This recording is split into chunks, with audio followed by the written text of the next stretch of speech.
What's up, live? Welcome, welcome, welcome. I got 3 Egyptians with me today. Let me say what's up. What's What's up, up, bro? chat? What's up? How many questions we got today? 15? Something like that. A little less. Nah, I think we might have more. All right. It's And like I have about my that. boy Raw. I'm gonna pick his brain today too.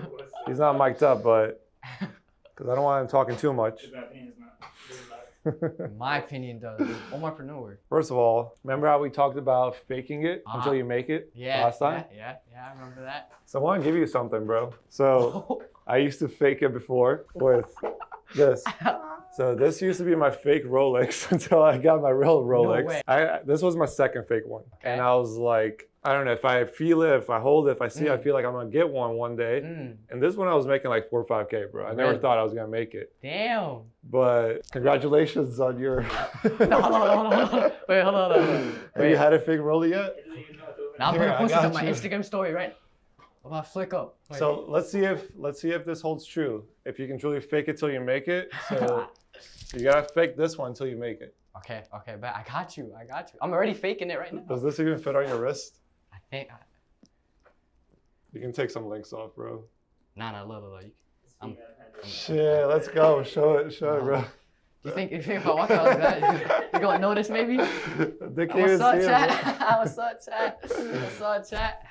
Oh my god. Dang, this looks real. It has Rolex and everything. bro. I mean, obviously, you gotta say Rolex. And this moves. Yeah, bro. Oh my god. I think that's like a 50K Rolex. Eh? When are you gonna get your real one? I already have a real one, but Siani, I don't really want to show that to Show it people. off, You know what I right? mean? Yeah. I like to keep humble. Yeah. Like, you know what I mean? Our culture. Yeah, humble. So congrats on your first Rolex, bro. Thank you, man. Thank you. This is what happens when you're in the Unfiltered with Amel. That's right. It's like the normal, right? Keep them filtered, bro. Like some people will say, oh Facts. yeah, I always had real Rolex. No, I had a fake one. That one's Exactly. like, true story though. I got it in Albania Really? 4 years ago. It looks So real. it's I'm about to show chill. this part right here, just this part. I'm gonna be like, or I'm gonna zoom into the word Rolex or something. Okay, you ready for the questions? Let's run it, bro. Okay, we got Jelena from LinkedIn. She asked, if you were advising the Bosnian government, what's the first thing you change for entrepreneurs? Damn, the I Bosnian said, government? yeah, this one I said off camera is like probably the best one, I think. If I haven't was read it all. advising the Bosnian government for what, entrepreneurship? Mm. The issue over there is that it's very hard to create a business. Here, you can create a business like 5 minutes, bro. You go on some bills, you just type in information, you have a LLC. But in Bosnia, you have to go through all this like paperwork. It takes literally like 30 days, bro. Really? To submit your paperwork, they need to get it approved. You need to have an accountant right away. You have to start paying the accountant. So before you even make money, you have to like pay all these people on payroll, technically, until you can start a business. So I think Bosnia makes it very hard to start a business, which prevents a lot of people from starting one. Damn, I didn't know it was that hard. Okay, we have Sarah from LinkedIn. She asked, how do you transition from being a freelancer to running a real agency with a team? What do you think about that, bro? So like, how did you transition from a freelancer to like company owner? Honestly, that was my mentorship. Like my mentor actually told me like you need to stop saying that you're just a videographer and you say that you own an agency and like you said, fake it till you make it. So that's what I started doing. Like, hey, remember when I told you like I was paying him $750 a call, a 1 hour call. So $3,000. Damn, I should have charged you that, bro. Yeah, you should have $3,000. $3,000 a month. Damn. And basically, all he used to tell me is manifest and like say 10 times that I'm an agency owner and blah blah blah, and my company makes $20,000 to $30,000 a month because he said that I didn't have the belief that I can make that much. So it was crazy for me because I'm like, I'm paying you motherfucker $750 to do that, you know? Yeah. But I mean, the biggest thing is honestly like what you said, fake it till you make it, and just try to build systems from day one. Do not try to just like wing your way around it. Like every single job you do, you have to learn something new that you can implement. So one day when you have an employee, you have something that you can show him and that he can follow. You know? Well, let me ask you this though, like at what point did you feel like you went from freelancer to agency, like owner? I know that you faked it till you made it, whatever, but like internally, when did you feel like, oh shit, I'm an actual business owner? Who was that? Jared. Okay. That was the first time I felt like, okay, now I actually have an employee. I have to provide him with training. I have to provide him with systems. Now I have someone else that they can talk to that's not me. He can run some of my client communication. Now it looks like a company. It doesn't look like a one-person videographer. Because a videographer would not have someone to talk to the client instead of him. He's the one who's handling the communication. He's the one who's handling everything. So that's the moment that I internally felt like, okay, yeah, I have an agency now, or like, I agree. make this bigger. I agree. Same here. I would say the moment I felt like I went from freelancer to business owner is like when I started having like more employees, and when I was like, there's some kind of momentum here versus just like I get a client, they fall off. You ready for the next one? Let's do it, bro. Okay, we got Michael from LinkedIn. He asked, at what stage should an agency start building internal systems like SOPs? I think from day one, bro, because even if you're your own employee, kind of, I think the SOPs require you to stay on track. Because when you're your own employee, you're doing so many things. You're like, I need to focus on this now, which is like branding. Then I need to focus on sales. Then I need to do marketing. And it's like, oh shit, I forgot about sales. And then it's like, oh shit, I forgot about the branding side. Yeah. So you jump around a lot. And I think with SOPs, you're forced to just stay consistent. It's kind of like a workout routine, right? You have like, all right, workout chest and back, 5 workouts, 3 sets each, you know, and then you just stay structured. So from day one, even if you're your own like business owner, create SOPs. It's a lot easier when you hire someone, you already know what's working, and then you can just push it off. Because the thing is, like, a lot of us create SOPs, and sometimes they don't work that well for employees. Then we got to change it. Might as well test on yourself before you even hire your first person. Okay, we got Luca from Instagram. He asked, I'm scared to niche down because I feel like I'll lose clients. Do you think niching is really necessary? I felt the same way, man. I was like, if I niche down and if I'm like, all right, we'll just work with insurance agencies, that I was going to lose a lot of clients, which I still feel like to this day. It's just like insurance is a big part of our business. It's probably like 50%. So technically we're still not niched down, but like, dude, think about like Apple. They have a niche, a department for headphones. Then they have like a niche department for iPhones. And they have a niche department for laptops, right? So technically, the company isn't niched down, but the departments are niched, right? So all customer support goes to that one department. All innovation is focused on that one department for that one product. I know when you're small, it's hard to do that. But that is the ultimate goal for a business, to have multiple niches within their business. And when we are talking about niches in the marketing space or like marketing agency, what does that look like? It looks like this. You have its own, maybe one day, its own website or funnel with its own ads going down that funnel, with its own department, meaning the account manager, employees, whatever, for that niche. And then you can do the same for another niche. So you can almost even keep the same business name and then just run the different niches as its own ad funnel department. Because even with us, we do have like a team and a pod for the insurance space. And then we have one for the home improvement space. To answer that question, I don't think you should niche down, but it's very hard when you're a one-man show to do that. And we talked about this before, to break through in a saturated market where like literally anyone can have an agency now, you have to speak to their pain point. And in order to do that, you have to have a niche. So it's very different when I say, hey, I run ads and I can help you generate more revenue, versus me saying, hey, we focus on life insurance agencies that are stuck and can't scale past 100 agents and $1 million in AP, because they can't predictably generate their own leads and they're dependent on buying leads. So that speaks completely different to someone that is a life insurance agency owner. And that's why that is so powerful. But when you're that niche, you are only going to target life insurance agencies. But then how do you replicate that for home improvement? So it's okay to have multiple niches if you can structure it as its own like kind of flow. Okay. This one was good too. Okay. We got Rebecca from Instagram. She asked, how do you handle a client who keeps asking for just one more thing outside of scope? That's something for Rob. So like, whoever is watching Rob runs Rob Media, and literally someone's always going to be like, edit this video, edit this photo again and again. Yeah. I learned that the hard way, but set expectations from the beginning, and make sure that you mark everything that you do extra as an extra.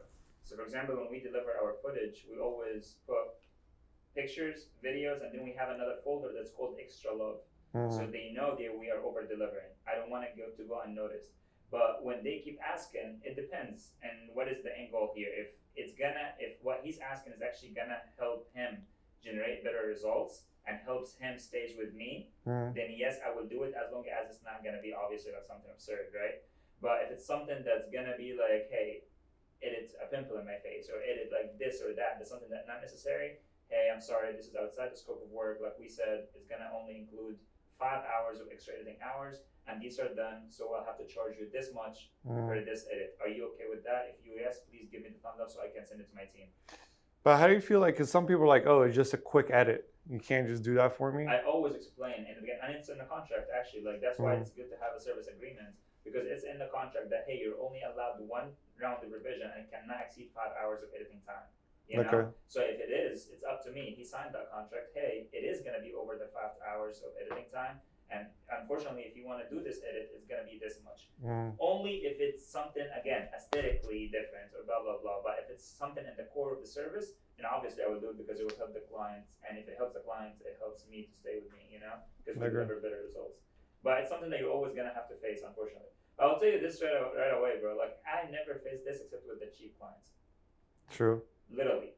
Maybe one client that we both know that was like a little bit demanding, but at the same time, he knew that he was demanding and he knew that he would pay extra for that. So every time I was charging this certain client, for example, I literally told him my package is this much, but for you it's this much because you requested extra edit and you know how detailed you are. So if you're okay with that, let's move forward. And he always likes it because, again, but every other client that asks it for free usually is usually the cheap clients. And that's why, thank God, we're trying to stay with premium clients, I do agree with that. I love it. I would say the same thing. It comes down to the expectations. And you have to lay down the expectations when you sign them on. I like, when they like ask for the favor, it's too late. Like, because they're going to be like, oh, come on, do this. And then you got to tell them, well, it's not included. And it's like, well, you didn't tell me that when I signed up. And so just expectations. Okay. We got Adnan from LinkedIn. He asked, do you think diaspora entrepreneurs should invest back home, or is it too risky? Do you know what diaspora is? Yeah, I was just going to ask, let me guess, it's probably a Bosnian place, right? So, no, it's people that left their land and live in another country. They're diaspora, which is what we say to our country. Okay. So technically, it's not just for Bosnia; it's for anyone. Yeah. Like immigrants? Yeah, but we don't call them, like, it's an immigrant for the country that you're in. But for Egypt, you're not an immigrant. You're the diaspora that lives outside of Egypt. So Egyptians outside of Egypt.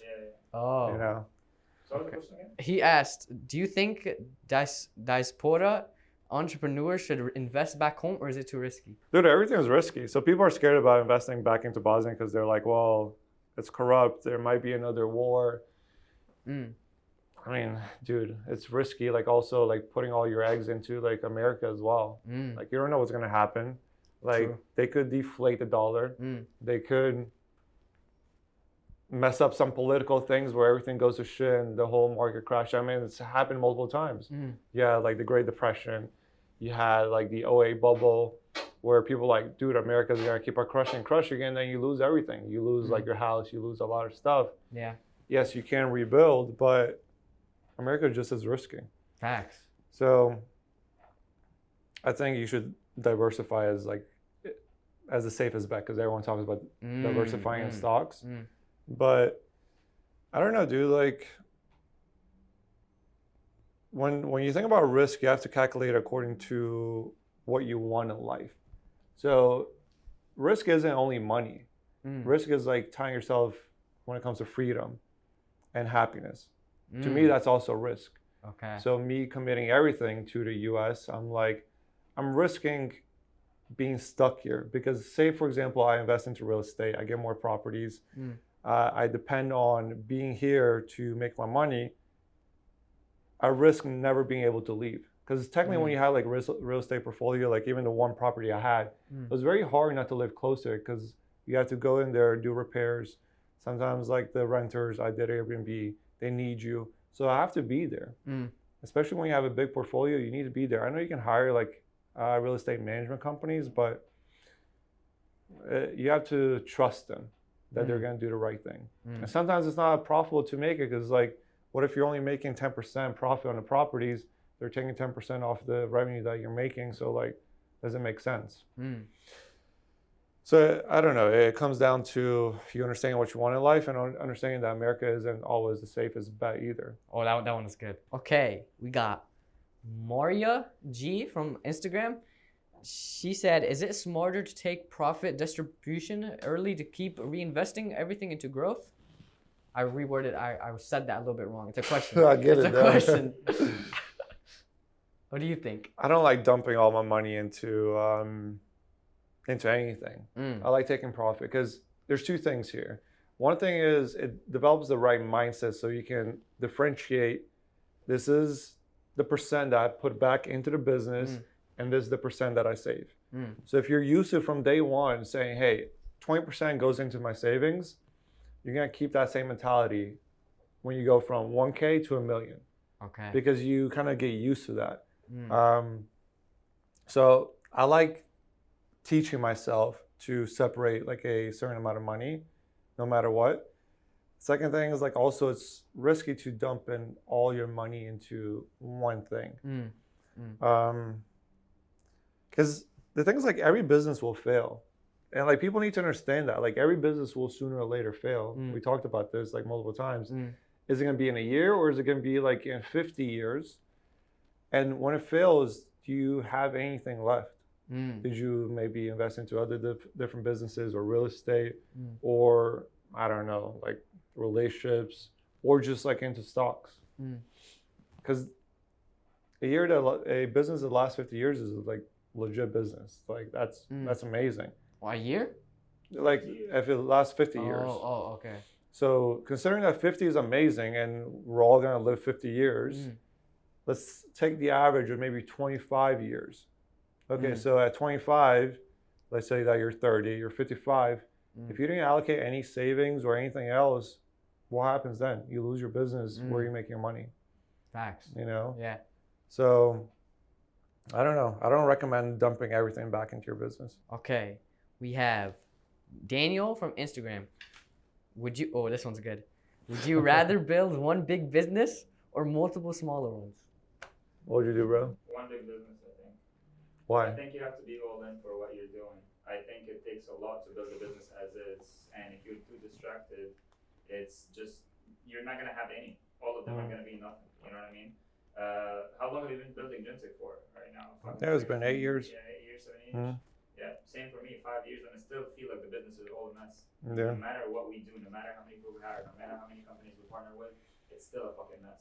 You know, we can pretend that it's pretty from the outside, but inside, I always feel like it's a mess. So imagine having multiple of these. No, I think building one that's you understand the niche correctly and you get really, really good at it. You be the master of it. You be the Rolls Royce of this service. That's the way to go. You know, because now you're charging for, and this is the best part, charging for your time, not for your service too. Because they can get the same exact service from someone else for way cheaper, but they choose you because you are the best at what you do. So I would definitely do like one business. I would diversify though, like what you were saying earlier. Like I would see how can I make money in real estate, something on the side, like to actually make me money like residually or whatever, but not another business. I agree with you. Yeah. I agree with y'all too. I think what he said, it was like perfect. Like that's what I haven't heard you disagree with one thing. That was what so far. No, but that was in my head. But I wanted to let you talk. You know what I mean? Why do you worry to Rolly like that though? What's okay. I got you guys. Okay, we got Robert from Instagram. He asked, "What's one investment you regret and one you would do again in a heartbeat?" Honestly, like one thing that's regret where I'm like, fuck, I wasted like so much money on it was a Lambo. Really? Yeah. Dude, I lost so much money on the Lambo. Bro, I'm on the verge of getting one. Yeah, but it's a completely different market. I got it when it was like COVID and like all the prices went up for all the cars. How much But did you lose on 50? probably even more, bro. No way. Yeah. Because the thing is, like, when you get your first like exotic, you're not gonna get approved by like a regular loan by the bank. So you have to use this like third party, which operates as like a loan, but technically what they're doing is they're buying the car for them. They're leasing it to you. Like 50K, you mean? No, like I think ours was called like exotic like rentals or exotic like owner or something like that. Yeah. So technically they own the car, even though like under agreement it looks like you own it, but they're charging you like a crazy interest rate. And they don't tell you what the interest rate is, but they just give you like payment plans. So they'll say, all right, you're paying us for the first 6 months, you're paying us like 7K a month. And then after that, it goes to 5K. And then after that, like it'll be like at 3.5K, whatever, right? But when you do the math, I don't even know how much the car was, bro. I think it was like 250. I think it came out to additional like 100K that we would have paid them in those, and I think it's a 3-year thing or 2 years, or something like that. But you also have to drop like a big down payment because they want to approve you. So we dropped like, I think we dropped like 70K. So this is the math, bro. I dropped 70K. I had it for probably like 6 months. So I paid another like 7K a month. What's that, 40K? So that's 110. And then insurance is crazy because they want to charge you a lot more. I think I paid probably like $1,000 a month on insurance. So that's 6K. So 116. What else? I don't know. But when we sold it, we like hardly broke even on what was still valued at the car, like how much I still owed. So technically I dropped like all that and I gave the car back and I didn't get anything in return because they literally just covered what I still owed on it. So it was 100K, bro, for like what, 6 months, 8 months? I don't know how long I had the car. So why was it such a, for example, the G-Wagon is at least 200. Like why is it a better investment, the G-Wagon than the Lambo? I can't understand. Just because you couldn't get approved and you like went through the other. Yeah. Okay. That was the biggest one. Okay. Because this is a regular loan. Now I could get a Lambo now because I showed that I made those payments. Yeah. I heard before that when you buy like your exotics, like they don't care about like your credit score or anything. They care about your credit score in car history. Yep, exactly. Yeah. And not even just your credit score. They care about how much you paid per month for your car. So even if you had perfect credit score and you're paying your car $1,000 a month, you can't just go from 1,000 to 4K. You know, it has to go from 1K to 2K to 3, and unless you do a huge down payment, which is the 50K, 60K, 70K. You know. What about the best investment though that you would do again in a heartbeat? Probably stocks. Stocks. What do you trade in? Honestly, I keep it simple. I used to try to like day trade, and I didn't make money. If you look at my stock portfolio, it goes like this for 4 years, like this 4 years, and it just goes like this. Because what I did was I started investing heavily when the markets went down. So I fucked up during COVID because I was like, I can day trade, and I didn't make any money. And then during COVID, like we had that spike, and then it pulled back. And I was like, bro, I suck at day trading, but I believe in these stocks that I know I use, which is Meta, because I know how much money Meta makes. I believed in Shopify. I believed in Wix. I believed in these like certain businesses that I use that I know will bounce. Huh? You know Tesla? Nah, because I didn't trust Tesla at that time. I fucked up. But I invested like heavily into these stocks, bro, and they all jumped back like 40%, 70%. I invested into TQQ, which is like NASDAQ, which is 3 times leverage. I did 120% on that. So do you take your a money year. though, like, or do you keep it? So I started pulling back. Okay. So I went in probably like 70K at that time. And then when I saw that it came back to the high that it was during COVID, I started selling. And the funny thing was like after the Trump situation started pulling back again, and that's when I invested again, and that's when I made more. So I do try to pull back when I'm like, listen, people are getting greedy, pretty much is the rule of thumb. I feel like I made enough money. You get this feeling where you're like, dude, I make good money, like don't be like more greedy. start selling back. Yeah. So I made like the last 2 years at like 140, so 70K a year on average. So the reason I like that is I should have put more into it. That was wonderfully said. Like you took the words out of my head. That's right, bro. Literally. I told him to create a Robinhood account. Did he? Yeah, he actually told me. Yeah, I told him about it. What do you invest in? What do I invest in? Raw media. I don't I don't want to really give everyone the free sauce. So if anyone wants to get the free sauce, sign up for my course. It's in the link on my account, and you guys, it's some free sauce, trust me. First free million in like the first month, I'm telling you. That's right, bro. Okay, we got Selma at TikTok. He asked, how do you deal with family or friends who don't understand your business? They're not gonna understand it, bro. Like, why you worry about friends and family that aren't like using your services anyways? We spend too much time trying to convince our parents and our family, like, hey, like this is the right path. Exactly. But like, they're not gonna like help us grow the business anyways. Maybe a little bit, maybe some advice, but like, who cares, bro? Raw gotta. No, I'm just saying like the only one I care about is basically my parents' parents and like my dad and my mom, and they usually try to pull you in the direction that they have success in. You know? Like, bro, like I promise you, what you're doing is not a solid business. Like it's gonna go to shit. You know what I mean? Whether you do a photographer, you know what I mean? And no matter what you explain, exactly. It just does not click, and they always like, oh, do trading or do real estate. That's what we do. That's how we made our money. That's how we make money everywhere in the world. You know? And honestly, you just have to like. Just keep saying no till they get fed up. Like after a certain point, they will be like, "Okay, cuz I'm not gonna." So do you think if I do that with the college, Bubba's gonna stop? No, not college. College Bubba never. He doesn't want to go to college. Yeah, he told me. Okay, we got Lehela from IG. She asked, "What's the hardest personal sacrifice you had to make to grow your business?" I think like just never having like mental disconnection from work, because like I envy my girl sometimes. Like she's like 5 p.m. laptop closed, fucking don't give a shit about anything else.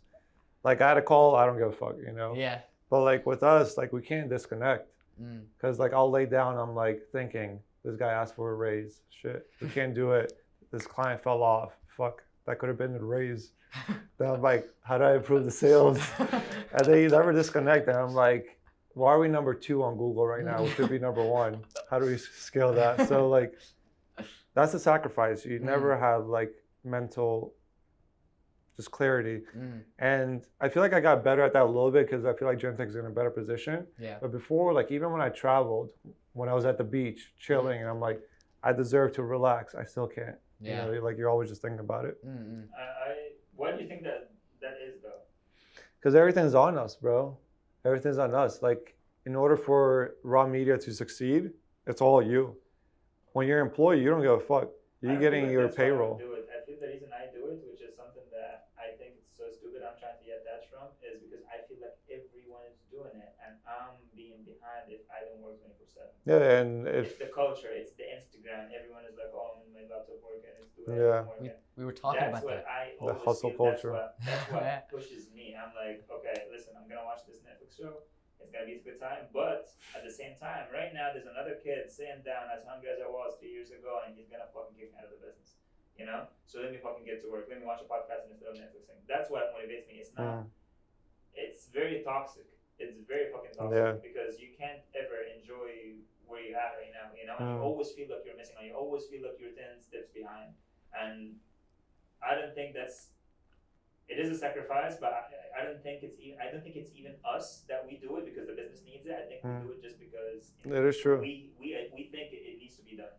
You know what I mean? Because guess what? If we just close the laptop and enjoy the night, we're probably gonna perform better tomorrow. Because every single time I come back from a trip, I perform like fucking crazy. You know what I mean? Yeah. So I think it's just the mentality and the culture of the social media, and everyone's fucking working 24/7 and getting the Rolexes and the cars, and yeah, here we go. I started disconnecting completely, bro. I'm like, because I know you're still like at that building phase, but I'm like, bro, I want the team to do what they should be doing. Because I feel like the more I'm involved, I suppress, for example, like Naja or Diego to step in. Because they're like, what does Amel want? Like, what does Christian want? I feel like when we pull back, like, I feel like we almost do better. Yeah. You know, because they step in and they know things more than I do sometimes, like in certain departments. No, that actually happened when I was in Egypt. told you like the company ran. They told me the company ran way smooth without me. Without you. Because I'm like managing every detail. Yeah. That's for sure. Yeah. That's true though. Okay. You ready for the next one? Let's do it, bro. Hannah from LinkedIn, she asked, how do you balance staying humble while also building a personal brand? I mean, depends what your personal brand is. If your personal brand is the Rolexes and the cars, then it's hard to stay humble doing that. Even though you could be like, yeah, I have it, even though like I'm not trying to flex it. But the personal brand could be something that's actually truly just like you enjoying the work. I think about like Gary Vee. You ever watch Gary Vee? Yeah, I watched him like a couple of times. Yeah, but like he's just like chill. Like with him, he's not flexing his cars or the watch or anything. He's just like, I have a meeting. This is what we're doing. This is what I believe. This is why you should put in work or whatever. Yeah. And he's got a personal brand. So first of all, like figure out what kind of brand you want and then push that. I'm kind of like in the middle. I still like the cars and watches and cigars and bougie stuff a little bit, but also like the authentic side where it's like, hey, like I'm still putting in work. This is what I believe in, and so forth. So yeah, no, when I got my first paycheck, that immediately I the $500. Yeah, what? Wait, I didn't hear you. You say your first paycheck? Yeah, my first paycheck, I stopped being humble, like immediately. How much you make? Huh? How much? It was like a calm, maybe like 5,000. It was like a $5,000 paycheck, I think. Shit. It was something light though. That's like the least I think I got in. I think. Okay, bro. Is that when you bought the Rolex? Yeah. No, actually, you remember the last question we were talking about? What do you regret buying? It's the Rolex. I feel like I could have maybe spent it on something else, but it's okay. All right, bro. Okay, we got Laura P from LinkedIn. This is the last one. All right, cool. She asked, do you think AI will make marketers more powerful or put them out of work? Both. So the marketers that don't know how to utilize AI and kind of start following the old trends of marketing or old services, they're going to die out because the people that are good at what they do and utilize AI to boost what they're good at, they're going to dominate. So the best way to explain this is, for example, us creating ads. You know, everyone like when they're like, hey, what do you do? Oh, you just create ads? I'm like, no, we don't create ads. We focus on generating revenue. So what does that entail? It entails us understanding your full business cycle so that we know how to set up the correct ads. AI doesn't comprehend all of that. Could it with the right prompting? Maybe, but it's not there yet. Yeah, bro. Show them the rollie one more time, bro, before we leave.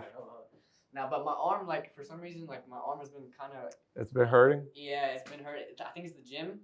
and maybe... Ooh, the mic. No, but so back to what I was saying. I think my arm was, like, a little bit itchy. Just a little bit, though. But it's not that bad. My left one is good, but my right one, it's just, All right. I'm giving you 12 months, bro. You can fake it for 12 months, and then you got to get a real rollie. I got to get a real one? Yeah. Because you 12 months? can't be one of those, like, fake people forever. Nah, facts. So 12 months. Yeah. Okay, that's easy. I got. All right, bro. I might have a Lamborghini by then. All right, bro. Let's go. Let's go. Fun. I appreciate you guys joining live. We'll see you guys next week. Have a good and prosperous week, and peace.